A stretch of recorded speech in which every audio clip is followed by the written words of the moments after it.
Hey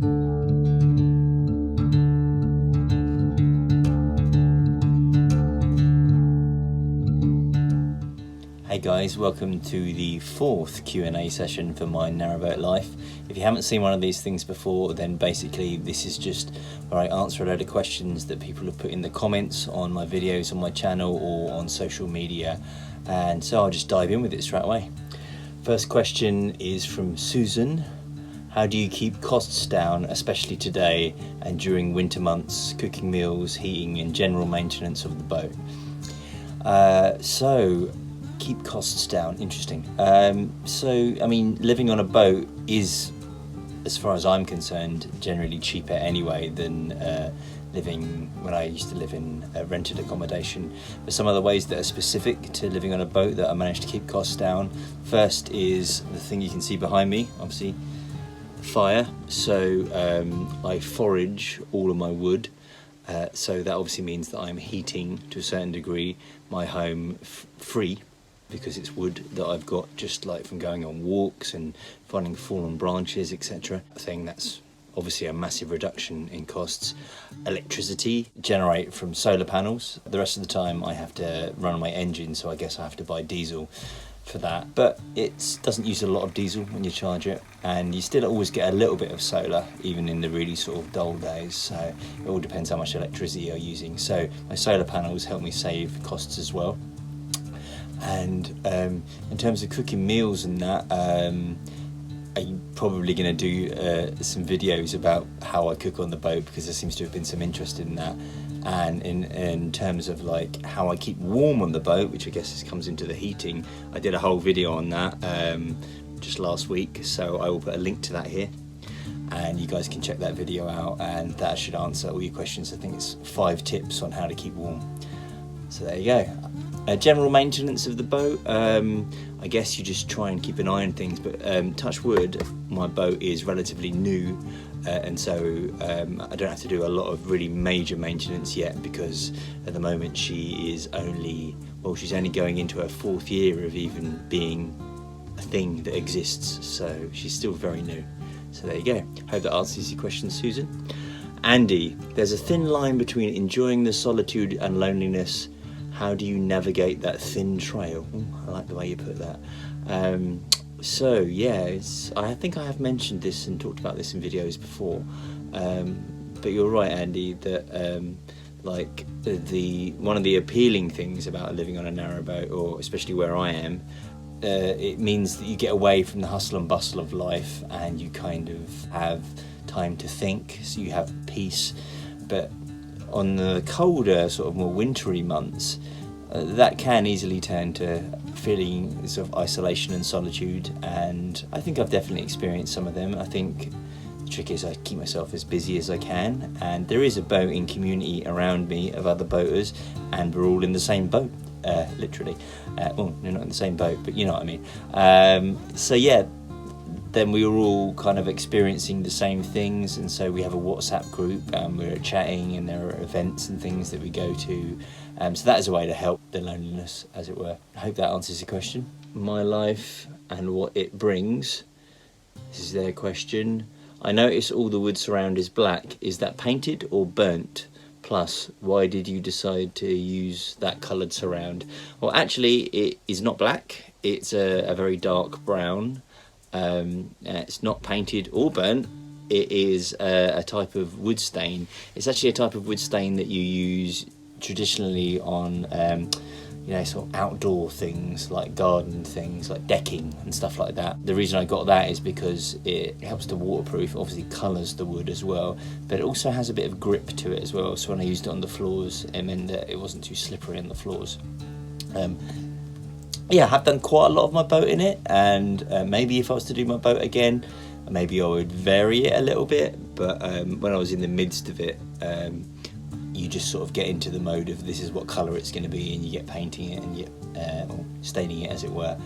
And it's only kind of when you live on a boat that you really sort of appreciate the way the decor feels. And I've already started to change a few things, like I added some little splashes of colour, and I think I might experiment with some other sort of paint effects, but this was my first run at decorating my boat, so I think I need to live with it for a little bit, so we'll see how it develops, and I'll share it with you guys on the channel.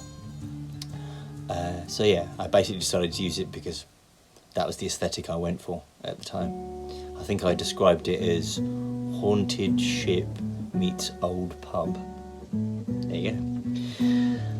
Howard, have you thought of teaching the way you play guitar to fellow boaters, incorporating it in your vlogs? It seems that nearly every boater has a guitar, but not all can play them. It is an interesting point, actually, that you mentioned there, Howard, that I have noticed that most boaters do have guitars either hanging on a wall or, you know, by the side of their sofa or something. Have I ever thought of teaching? Well, I mean, I have actually been a guitar teacher at one point in my life, and I taught guitar in private schools to kids between the ages of 7 and 13, maybe, I think it was. It was okay. I can't say I loved being a guitar teacher. It was a way to earn money at the time. I actually earned quite a bit of money doing it. But it was always something that kind of I probably knew I wasn't going to do forever. In terms of doing a video version of lessons, I suppose that is something that I could look into, specifically aimed at boaters, maybe, I don't know. Yeah, I mean, my style of guitar and the way my guitar is set up is not really typical at all, so it might be a struggle for people to play along, because I invented my own tuning and I have a baritone guitar, and it's in a, you know, the way I play it is a bit unusual. I'm not trying to make myself sound fancy, it's anything but that. It's more just kind of, I've been playing guitar for a long time, and I guess I've developed my own sound, and sometimes other guitarists pick up my guitar and they're like, what the hell? And I'm like, yeah, and I've had to make up all new chord patterns and stuff like that, so I don't know how easily that would translate into a normally tuned guitar. So yeah, maybe that would be something holding it back. James, after you've started a fire, how long does it take for the cabin to warm up, and what temperature do you aim for during this cold snap? Well, it's been an interesting lesson recently, this cold snap we've had in the UK, because I've been on the boat one winter before, when it was on the canal last year, and compared to this, that was easy, because this has been a lot colder. I think it's got as low as -7, -8, stuff like that, down on the river. And I left my boat for a couple of days the other day, and when I came back to my boat, it was -2 inside the boat. And for the first time ever, I'd never experienced this happening before on my boat, the pipes had frozen, and yeah, I kind of panicked a little bit. I just turned the heating on and put the fire on, and luckily it gradually thawed out the pipes, and touch wood, there's been no damage. So you know, I've checked all of the pipes everywhere on the boat, because I can access all of them, and there seems to be no leaks anywhere, so everything seems to be working. But since then, now I've started actually putting my heating on a timer, so even when I'm not here, the heating comes on and keeps the boat at a general level. And I think it was just because it went sub-zero, and I'd never experienced that before, and it was definitely very interesting. In terms of how long on that particular day it took to go from -2 to what I would say is a nice comfortable temperature, which is somewhere between like 15 and 20 degrees on the boat, I think it took about 5 or 6 hours. So it took quite a long time and quite a lot of wood to get that temperature back up. But it was, as I've mentioned before, the boat is a massive solid piece of metal, and when it gets cold, and it goes for the stove as well, a massive solid piece of metal, when they get cold they take a while to heat up, but then when they heat up they retain the heat. So, you know, I'd say 5 or 6 hours is how long it took. Yeah, and yeah, hope that answers your question, James. Lex Luthor, do you have some kind of internet transmitter on the top of your boat connected to a MiFi dongle? I think it's technically a receiver, but I don't know. Yeah, I have this 4G kind of aerial thing that I plug into, actually a 4G router, which has a SIM card in it, and it's just a pretty basic SIM card, and I just got a router off eBay. I didn't bother getting a router through my mobile phone company, and that was the cheapest way of doing it. and yeah, so I get 4G internet, and then that router then turns it into a Wi-Fi signal onto my boat. Wow, that was a really bumbling way of describing that, but I hope that helped to describe it. But yeah, I have this a very similar one to lots of other boaters have. Yeah, cool. Hope that helped. HW100. I would love to hear about your fit out and cost, if you don't mind, in a future video.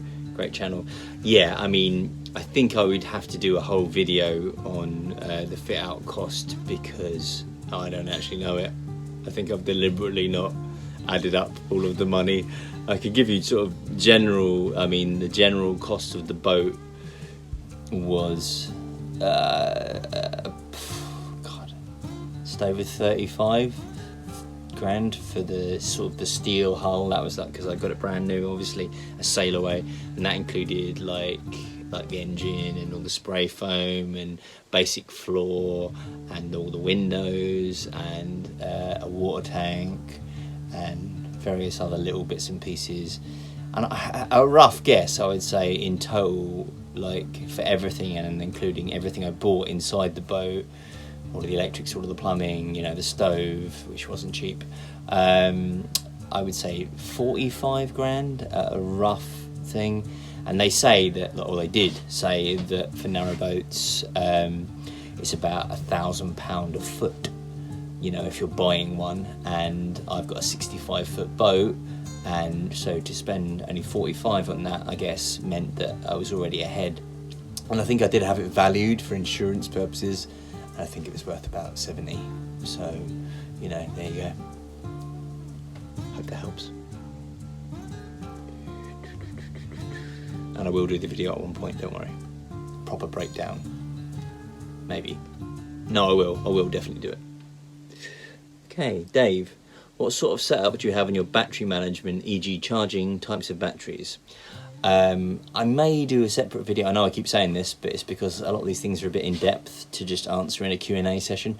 But to give you a very quick example of what my batteries are, I have 3 lithium batteries that are all 100 amp hours, and the way I charge those are with 4 solar panels that are flexible solar panels, have like a solar charge controller that charges the batteries, and then I have obviously an alternator on the engine, and I have a thing called a DC to DC charger between my alternator and my lithium batteries, because you have to have something that sort of protects the alternator, ironically, because the lithium will suck so much power from it, it will just burn out of the alternator. So yeah, that's why I've got a DC to DC thing there. They're the 2 main ways I charge it. So that's obviously charging off the engine and charging off the solar. I do have another thing which I can use to charge off mains, so if I had like, you know, if I had a petrol generator running or something, getting 240 volts, then I could charge the batteries off that too. And I've got various other things like a junction box and circuit breaker and all that, but you really can't kind of break that down into simple things. I will do a proper video, I promise, on all my electrics. It'll be quite extensive, but I will do it. Okay, hope that helped. Rich, do you write poetry? Well, I write songs, so I guess they're a form of poetry. But yeah, I used to sort of write, I don't know if it's, I have written poetry in the past, and I used to be quite into writing sort of quite like expressive prose, and I back in the day I had a blog where I just used to write all my thoughts out, but in quite sort of flowery language, very verbose and very sort of I don't know, it was an exercise in language, I guess, and so that wasn't quite poetry, but it was quite poetic in a way. That was a thing called the Bones Compendium. How pretentious, but there you go. So yeah, I have done it in the past. Julie, this is the last question. Some food videos would be good. Yeah, so quite a few people have talked about food videos. What you eat for breakfast, lunch, dinner, how you cook on the stove. A walkthrough would be great, just because I'm nosy. Yeah, back to the tour again. I know I need to do a tour video. I guess it's just not very inspiring in the rainy, wet, cold, and trying to get enough light like into the boat to actually, I mean, I guess I could bring some exterior lights in. But I am going to do those things, I promise you. Just stay with the channel. You'll definitely get a tour at some point. If you're desperate for some sort of idea of what the boat looks like, there is a walkthrough video, I'll put a link to it, of like the boat about halfway through the fit out, and that will give you a rough idea of what it is. And it's actually interesting to see how different it looks from now, even just what you can see in the background, because yeah, it's a lot of yellow spray foam there, so that's cool. Oh, it sounds like my kettle's boiling. Right, okay, I think that's everything, guys. Thanks very much for being involved with the Q&A. These videos are quite different to the sort of the vlog videos. They are about you guys getting involved and asking me questions, and so they won't exist without that, and they will exist for as long as you ask questions. So thank you very much. If you haven't already, as they say, like and subscribe, because it really helps me out actually, and I do want this channel to grow so I can keep making videos for you guys. So yeah, thanks again, and I will see you in 2 weeks. Bye bye.